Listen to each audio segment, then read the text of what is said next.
The rain came sideways across downtown Chicago at 7:42 on a Monday morning, and Vivienne Marchetti ran out of her own building with a phone still hot against her ear. The voice on the line had said the words no chief executive ever wanted to hear before 9. J.P. Morgan had frozen the company's $80 million credit line. She threw herself into the back of a black Ford Explorer at the curb. "Run every yellow," she said. The man at the wheel turned, calm in a worn flannel shirt. "Ma'am," he said, "my 4-year-old's car seat is right behind your head." Vivienne went still. The man's voice had not raised even a quarter inch. She turned her head slowly, the way a person turns when they already know what they are going to see, and her gaze landed on a small girl in a pink puffer jacket, brown eyes blinking up at her over the top of a stuffed rabbit.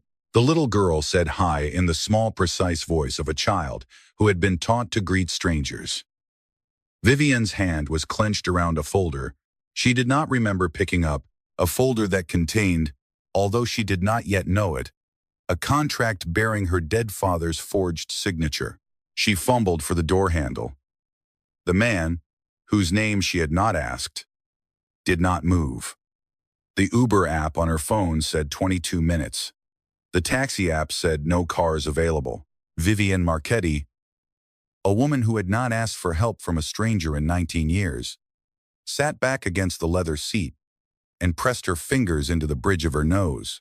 The man in the flannel shirt watched her for a moment, then glanced at his daughter in the rearview mirror. The daughter was tearing the wrapper off an oatmeal cookie with great concentration. "Willis is 6 blocks from her preschool," the man said. 12 minutes if I take lower whacker. Buckle in. The booster stays." Vivienne climbed out of the back and into the passenger seat. And as she did, she became aware that she was sitting beside a stranger in his own vehicle for the first time in her adult life. He did not introduce himself. He merged into traffic with the particular smoothness of a person who had driven this route many hundreds of times. The wipers cut a clean half circle across the windshield.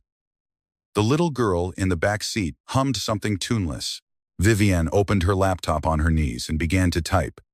She typed the way a drowning person swims. The man did not look at her. He drove. The girl introduced her rabbit as Mr. Biscuit and waited expectantly. Vivienne, who had not held a conversation with a 4-year-old since she had been one herself, said that was a very nice name for a rabbit. Mr. Biscuit, the girl explained, had been her mother's. The man's hands tightened almost imperceptibly on the wheel. Vivienne, who noticed everything because noticing was what had made her a chief executive at 31, noticed that, at the red light on Whacker, the man's eyes flicked sideways toward her screen. He said it conversationally, the way a person comments on the weather. "Your Q3 receivables are double counted against the Halberd line. That is not an $80 million shortfall. That is a $32 million shortfall dressed up to look fatal." Vivienne stopped typing. She turned her whole body toward him. "Who are you?" she said. The man shrugged. "A guy whose daughter needs to be at preschool by 8. The light turned green. He drove." Vivienne did not type another word for the rest of the trip.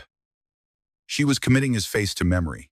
He let her out at the base of Willis Tower at 7:56. He handed her a small white card through the open window. The card said only Adrian Hale and a phone number. No title, no company, no website. By the time she thought to ask what he did, the Explorer had already turned west on Adams and disappeared into the rain. At 8:58, Vivienne walked into the boardroom on the 67th floor of Marchetti Holdings, and she carried 2 things with her. One was the white card. The other was the certainty, brand new and unwelcome, that the most dangerous person in her morning had not been the banker who had called her at 7:40. The boardroom had not been built for daughters. Vivienne's father had built it in 1996, the year she was born, and every chair around the long walnut table had been measured for a man 6 feet tall. The board had voted her down 3 times on new chairs. They voted her down on small things and on large things, and the voting always took the same shape. Half the room nodded along with whatever Gregory Thorne said next. The other half nodded along with that half. The chief executive officer, who was 34 years old, and carried the same last name as the building they were sitting in, was nevertheless always the last person to be heard out at her own table. Robert Marchetti had built the company from a single warehouse in Cicero in 1988 and grown it into a mid-market industrial holding firm with $800 million in annual revenue, 3 Midwest subsidiaries, and a credit facility large enough to keep 940 employees in healthcare and mortgages. He had been careful in every way except one. He had not written a transition plan because he had not bothered to imagine dying. When he had keeled over at his desk on a Tuesday afternoon 3 years ago, his hand still on the phone, his daughter had been left to inherit not only the company but the room of men he had built it with, none of whom had quite forgiven her for being 31, and a woman and his. Gregory Thorne had been chief financial officer of Marchetti Holdings for 22 years. He had been at her father's wedding. He had been at her father's funeral. He had stood next to her at the funeral, his hand at her elbow in the way that a man steadies a horse, and had whispered that her father had asked him to look after her. He had said it like a promise. He had said it like a gift. Vivienne, 28 at the time, had taken it as both. She had not known then that grief makes a person stupid. She had not known that grief makes a person take the first hand that is offered, because grief cannot bear to look up and find no hand at all. This morning, he placed a leather portfolio in front of her at the head of the table and slid it forward with 2 fingers. Marchetti Holdings, he said, was in covenant breach with J.P. Morgan as of close of business Friday. The credit facility was frozen. The company had 96 hours to inject $80 million or default into technical bankruptcy. The only viable solution, he continued, in the gentle and regretful tone of a doctor delivering a diagnosis, was the offer that had landed on his desk that morning from Halberd Equity. Halberd was prepared to buy 51% of the company at what Thorne called a supportive valuation. The supportive valuation was, in fact, 1/3 of fair market. He delivered the news in the slow and deliberate way that a man delivers news he has rehearsed. He paused at the right places. He folded his hands on the leather portfolio. He looked, in his charcoal suit and his silver hair and his expression of paternal regret, exactly like the man Robert Marchetti had trusted with his ledgers for 22 years. 2 of the older directors, men who had played golf with her father, were already nodding. The youngest director, a venture capitalist appointed by the family trust, was looking at his phone. None of them, Vivienne realized with a slow, cold certainty, were looking at her. Vivienne asked to see the underlying numbers on Q3 receivables. Thorne smiled. It was a kind smile. "Vivienne," he said, "your father trusted me to handle these things. Don't make this harder than it has to be." 11 heads around the table turned toward her in the practiced choreography of a board that had already decided. Vivienne felt her throat close.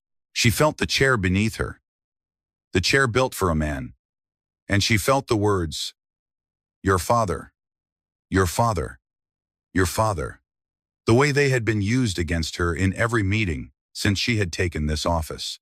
She nodded once, because she had learned that nodding bought time. She said the board would reconvene on Friday morning to vote. The room emptied. Vivienne sat alone at the long walnut table and listened to her own pulse. Then she pulled the white card out of her pocket and dialed the number. The phone rang 3 times. A child's voice answered. "Daddy's hands are wet," the voice said, very seriously. "Are you the lady from the car?" Vivienne, sitting on the 67th floor of the building her father had built, in the chair her father had sat in, looked out the rain-streaked window at the gray river below and laughed for the first time in 11 days. "Yes," she said, "I am the lady from the car." The girl said okay, in a tone of immense satisfaction, and put the phone down on what sounded like a kitchen counter. Vivienne heard a man's voice in the background. "Surprised?" "Then close." Adrian Hale came on the line. She told him she needed to see him. She told him she would meet him anywhere. She told him she would pay him whatever he asked. He told her there was a coffee shop on Halstead, a block from his daughter's preschool. He could meet her there in 40 minutes. Vivienne arrived in a Tom Ford suit and stepped over a drift of crayons on the floor to reach his table. Lily was tucked into the booth beside her father, drawing what appeared to be a horse.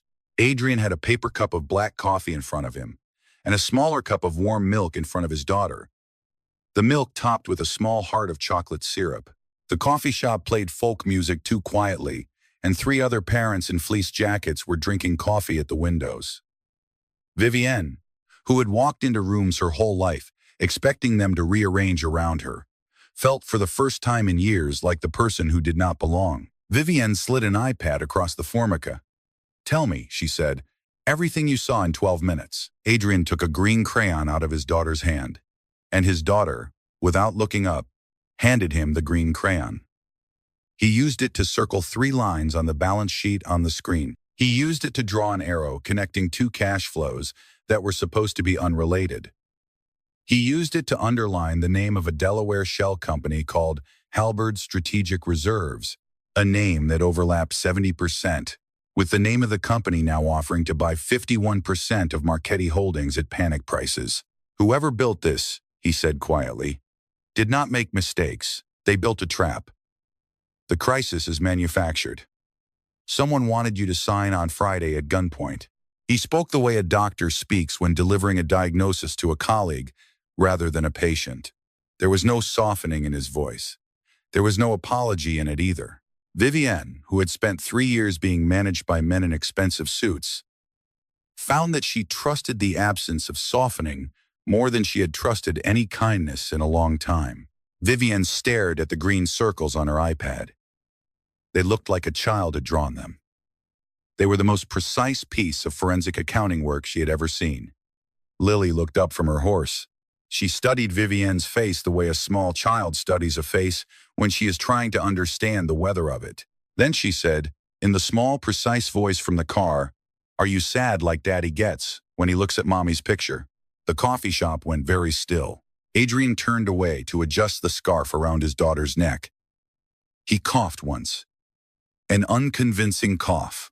Vivienne, who had not cried in front of another human being since she was 22 years old, blinked very quickly at the iPad and said something about the lighting. When Adrian looked back up, his eyes were clear and his voice was level.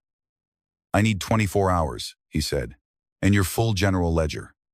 But I am not bringing this home where my daughter sleeps. We do this at your office, after 7, off any network they are watching." Vivienne said yes before he had finished the sentence.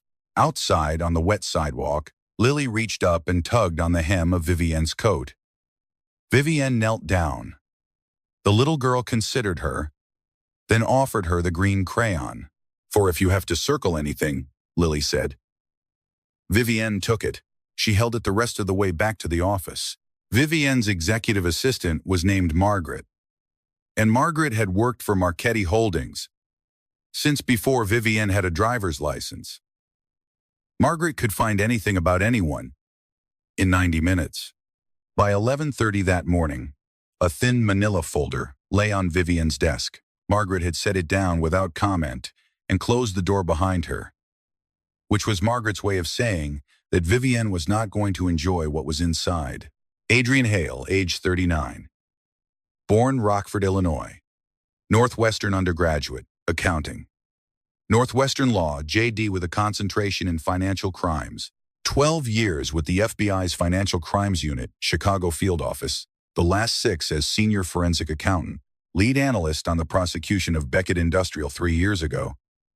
A $400 million money laundering operation that had taken down a sitting state senator, 2 corporate boards, and the man at the top, Lawrence Beckett, who is now serving 22 years in federal prison, resigned from the bureau the same year. No public reason given. Vivienne kept reading. Margaret had attached 3 news clippings. The first was the trial coverage. There was a photograph in the article that had been taken on the courthouse steps. Adrian Hale in a charcoal suit, his tie still perfectly knotted at the end of a long day, his hand on the elbow of a tall blonde woman in a navy blazer who was speaking into a bank of microphones. The caption identified the woman as Sarah Hale, lead prosecutor. The second clipping was an obituary. Sarah Hale, age 34, attorney with the U.S. Attorney's Office for the Northern District of Illinois, killed in a single vehicle accident on Interstate 90 on a clear night in October 2 years ago, survived by her husband Adrian and her daughter Lily, age 2. The third clipping was from a small legal newsletter and was 3 sentences long. It noted that Sarah Hale had been the prosecutor who had taken Beckett's daughter's testimony. the testimony that had broken the case. It noted that Sarah Hale had received 3 threats during the trial. It noted that the FBI had ruled her death undetermined. Vivienne sat at her desk and looked at the photograph attached to the FBI clipping. Adrian Hale, 2 years ago, in a dark suit on the courthouse steps. His face the face of a man who knew exactly what he was doing. She looked at the photograph she had taken with her phone that morning of his business card on the dashboard, his hand visible in the corner, a stain of dried milk on the cuff of his flannel shirt. The same man. She thought about how he had stepped away from that world. She thought about how a man with 12 years at the FBI and a Northwestern law degree had ended up driving a Ford Explorer past his daughter's preschool every morning. She thought about the man who had walked away from a career to keep his daughter alive, and she thought about how that was not a man you could buy or threaten or push. She picked up her phone. Her hands were not entirely steady. "Adrian," she said when he answered. "The man you put away 3 years ago. Beckett. Halbert Equity is registered to his nephew." There was silence on the line for what Vivienne later counted as 8 full seconds. Then Adrian Hale said very quietly, "Your father did not die of a heart attack at his desk. He died 2 weeks after testifying as a civil witness in our case against Beckett. Did anyone ever question that?" Vivienne could not answer. No one had questioned it. Her father had been 64 years old and had eaten too much red meat for 40 years. The cardiologist had shaken his head sadly and said it was only a matter of time. Vivienne had organized the funeral in 3 days and had not slept for 4. She had not asked anyone any questions because she had been busy keeping a company alive. When Adrian spoke again, it was in the voice she would come to recognize as his working voice, the voice of the senior forensic accountant on the courthouse steps. He set conditions. He would not be paid above market freelance rate, $240 an hour, because anyone who wanted to discredit his findings later would look first at his fee. He would work only at her office, only after 7 in the evening, only after his sister Hannah had picked Lily up and taken her back to Oak Park. He wanted a former federal prosecutor named Diana Reyes brought in from his old contact list, not a corporate lawyer. Before he opened a single file, Vivienne agreed to all 3 conditions inside of 1 minute. That night at 8, Adrian came up the freight elevator at Marchetti Holdings carrying a leather satchel that had seen better decades. Vivienne had cleared the small conference room off her office and ordered pizza from the place on Madison, the place her father used to send for when a deal ran past midnight. Diana Reyes, 51 years old, gray-streaked hair in a low bun, was already there, drinking black coffee out of a paper cup and reading her phone with the particular focus of a woman who billed by the hour. Adrian set his satchel on the table and took out a stack of legal pads, 3 mechanical pencils, a small loop, and a worn leather case of colored highlighters. He laid them in a neat row. Vivienne watched him do it and thought about how the people who actually did the work always brought their own tools. Adrian unrolled the documents across the conference table. For the first time, Vivienne watched him work. He was a different man at a desk. The flannel shirt and the dried milk and the gentle hand on his daughter's shoulder were all still there, but underneath them was a person whose fingers moved across a balance sheet, the way a concert pianist moved across keys. He found the first irregular wire transfer in 9 minutes. He found the second in 14. He did not announce the findings the way a junior consultant would have announced them. He simply circled and underlined and moved on. Diana Reyes, watching from across the table, gave Vivienne a single small nod, the kind of nod one professional gives another to mean, "You brought us the right person." By 10 o'clock, Adrian had mapped the outlines of 14 months of fraudulent activity, threaded through 11 shell vendors in Indiana, 3 escrow accounts in the Cayman Islands, and a single recurring beneficiary code that traced, when you knew where to look, back to a numbered account held in trust for the sister of Lawrence Beckett's nephew. He sat back. He rubbed his eyes. Vivienne, across the table, slid a slice of cooling pizza onto a paper plate and pushed it gently across the documents toward him. He looked at the plate, then at her, and something in his face changed for a half-second before it settled. He picked up the slice and ate 2 bites without speaking. Thorne moved $14.2 million last quarter alone, Adrian said, when he had set the pizza down. But there is a second account I cannot trace from outside this building. We need internal access, and someone in this company is editing log files in real time as we sit here. They know we are looking. Vivienne felt the floor of the 67th floor go thin beneath her chair. She glanced at the door of the conference room. She glanced at the security camera in the corner of the ceiling.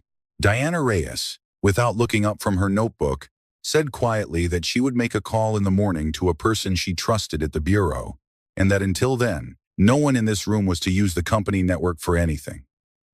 Adrian was already nodding. He had known, Vivienne realized, since the moment he had walked into the building. It was 11:30 when she finally looked up at the dark windows. Adrian was still working. Diana Reyes was on her third cup of coffee. The pizza box was empty.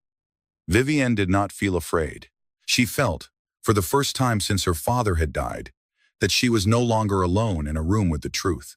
The second night, Adrian arrived at 7, and they worked until 2 in the morning. Diana Reyes came at 8 and brought a junior associate with a laptop. The four of them spread paper across every available surface in the small conference room.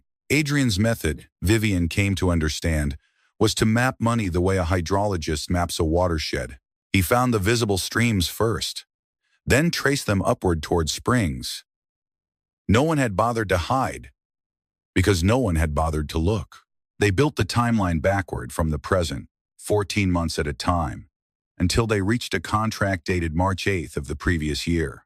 The contract authorized the transfer of $3.1 million from a Marchetti subsidiary into one of the shell vendors in Indiana. The signature at the bottom of the page was Robert Marchetti's. Vivienne's father had died on February 12th, a year and 3 weeks earlier. A dead man cannot sign a contract in March. Vivienne stared at the signature and felt the air leave her body in a single thin line. Adrian, very gently, asked if she had her father's signature on any document she had been carrying for years. She did. She kept her birth certificate folded in the inside pocket of her wallet, the way her father had kept his folded in his. She put it on the table next to the contract. Adrian took out a small loop from his satchel. He bent over the two signatures for a long minute. The room was completely silent. Diana Reyes had stopped typing. The junior associate had stopped breathing. Then he straightened. "Forged," he said. "The pressure on the downstroke is wrong.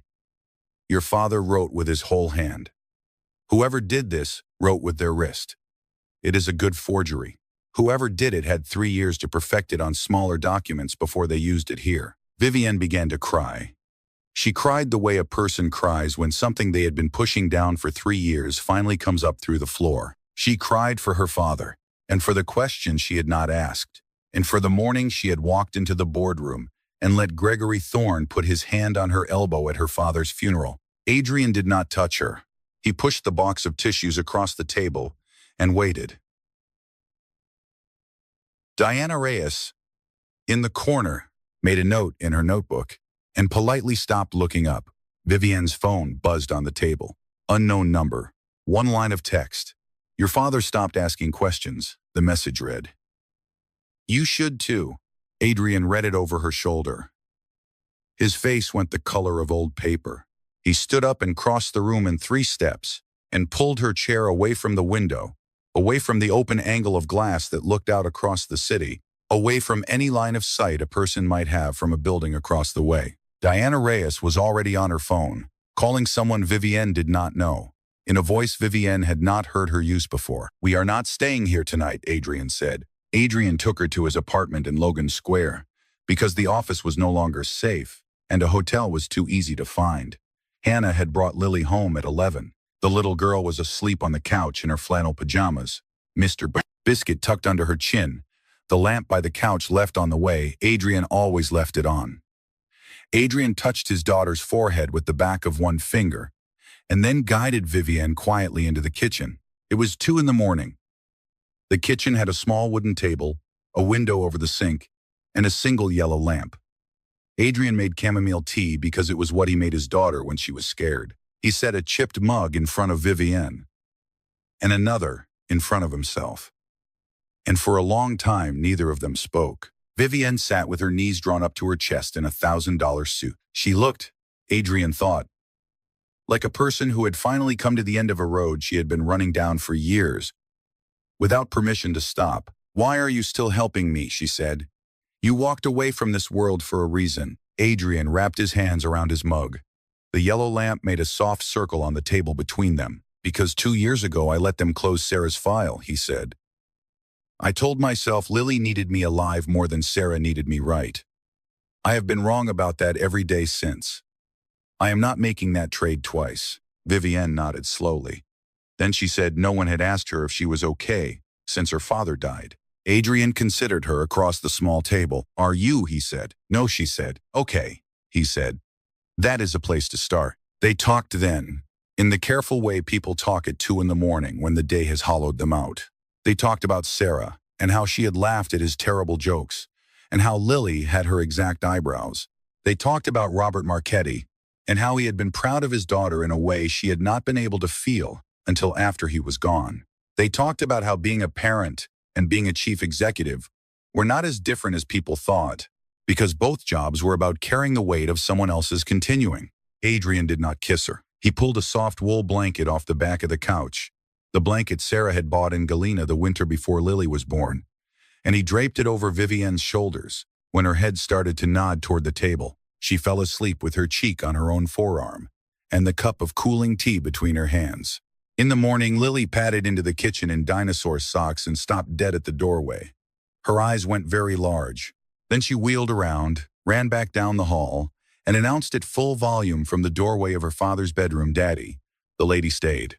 Adrian, in the kitchen, in the act of cracking an egg into a pan, almost dropped the pan. Vivienne lifted her head from the table and laughed. It was the second time in 11 days. She was beginning to suspect there was a pattern. His phone rang on the counter. It was Diana Reyes. The FBI had been watching Halbert Equity for 6 months on an unrelated counterfraud investigation. 2 of Diana's old contacts in the bureau had been on the phone since 5 in the morning. They wanted a meeting at 9. They wanted Vivienne to wear a wire. At 11 on Thursday morning, Vivienne walked into Gregory Thorne's office on the 65th floor, with a recording device taped beneath the lapel of her blazer. Adrian was 2 blocks away in a federal building, sitting at a metal table with 2 agents and Diana Reyes, listening through a single headphone. He had spent 2 hours the previous night teaching Vivienne the exact sentences that would push a man like Thorne over the edge. He had made her practice flat, then sad, then small. Thorne, he said, would only break for one of those 3. Vivienne had asked which one. Adrian had said small. Men like Thorne, he said, never miss the chance to feel large. Vivienne sat down in the leather chair across from Thorne and let her shoulders drop the way Adrian had told her to. She made her face the face of a woman who had not slept and was about to surrender. She told Thorne she had decided. She would sign on Friday. She would take the Halbert offer. She just wanted, before she did, to understand from him why her father had agreed to start this in the first place. Thorne, who had been looking at her with the soft, sympathetic eyes of a family friend, leaned back in his chair. His mouth changed. He had been undisputed in this building for 22 years. 22 years of nodding boards. He could not, in the end, resist explaining himself to Robert Marchetti's daughter. "Your father," he said, "should have stayed retired. He should have left things alone after he testified. He didn't. You should sign before you make the same mistake he did." Across town in the federal building, Adrian closed his eyes for 1 second. Diana Reyes wrote a single word on her notepad and underlined it twice. The agent in the next chair reached for his phone. Friday morning at 9, the board reconvened on the 67th floor.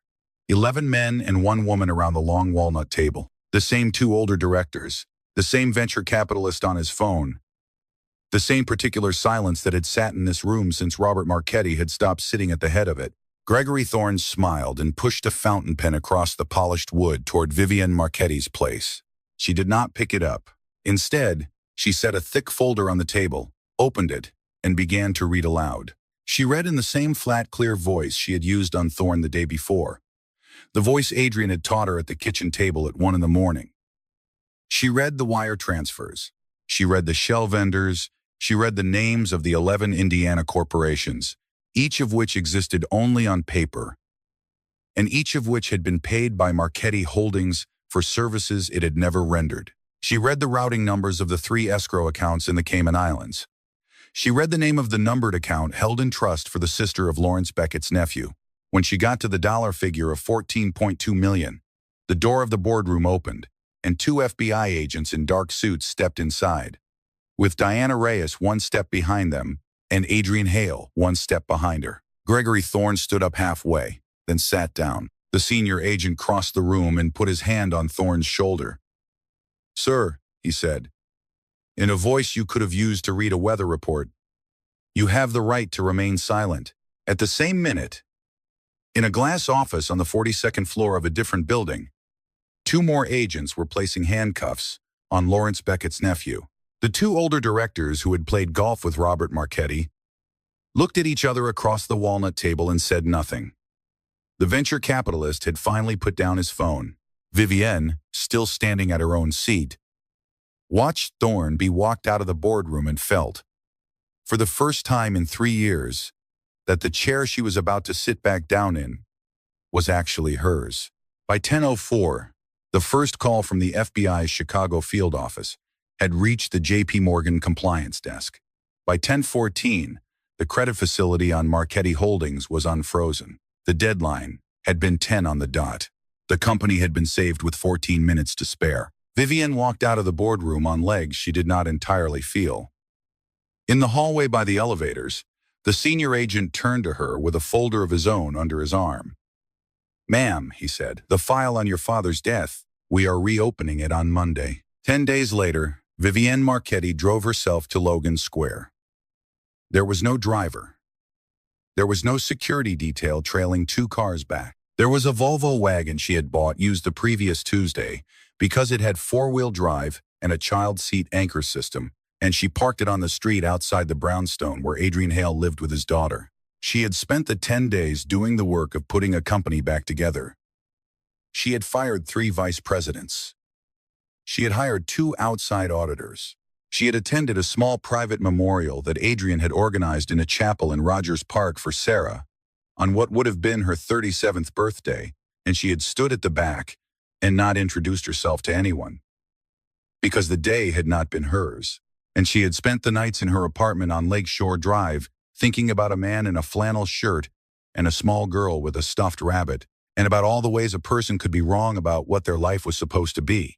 Lily flung the door open before Vivienne had finished knocking, threw her arms around Vivienne's knees, and informed her with great seriousness that there were chocolate chip pancakes. Adrian appeared behind his daughter holding a dish towel.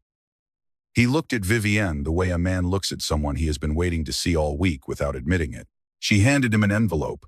Inside the envelope was an offer. The position was Chief Risk and Compliance Officer of Marchetti Holdings. The position came with the right to refuse any travel longer than 24 hours away from his daughter.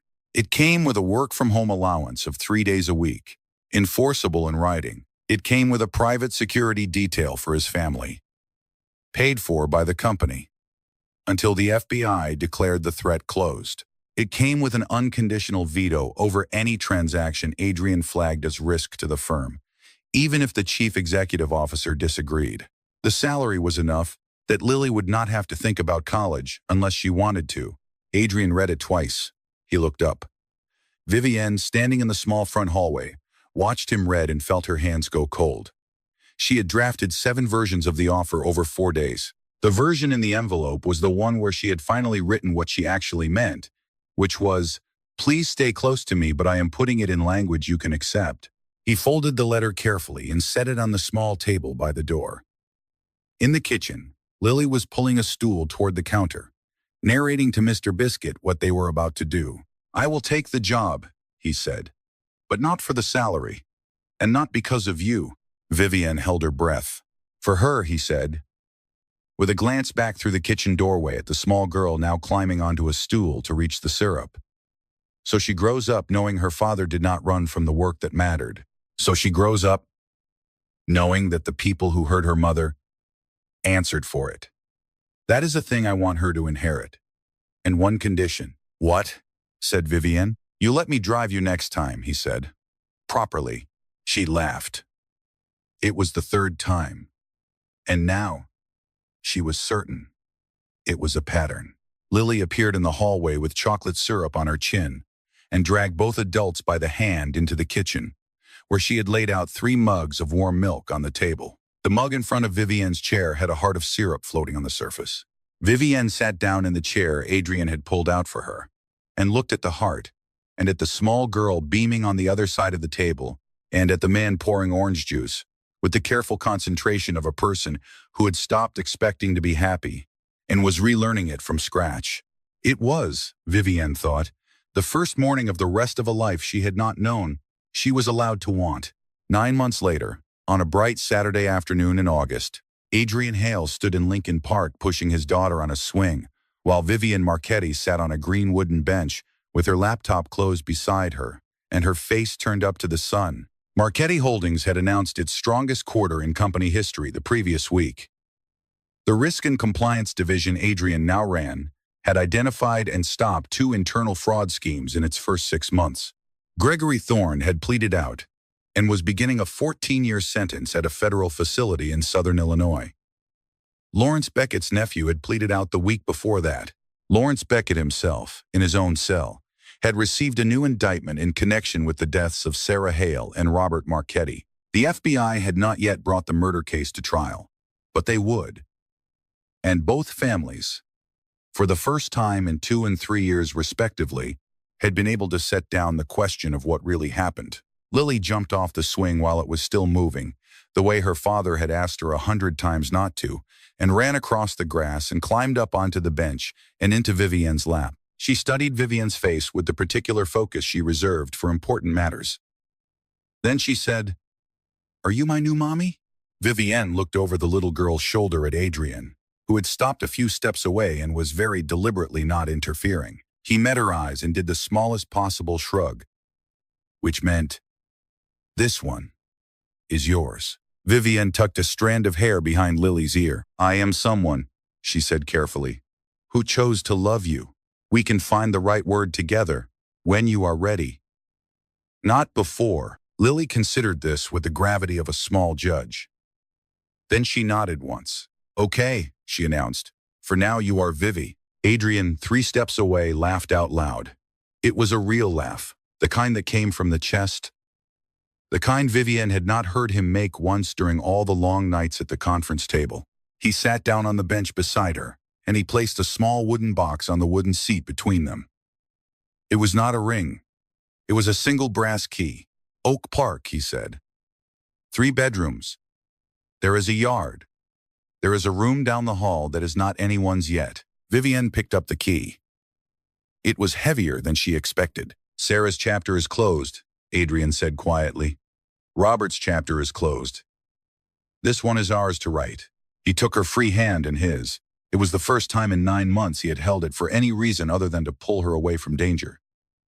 His thumb moved once across her knuckles and stopped. "Push higher, Vivi," Lily called from the grass, where she had sprinted back to the swings. "Push higher." Vivienne stood up, the key still warm in her palm, and walked across the grass toward the small girl on the swing.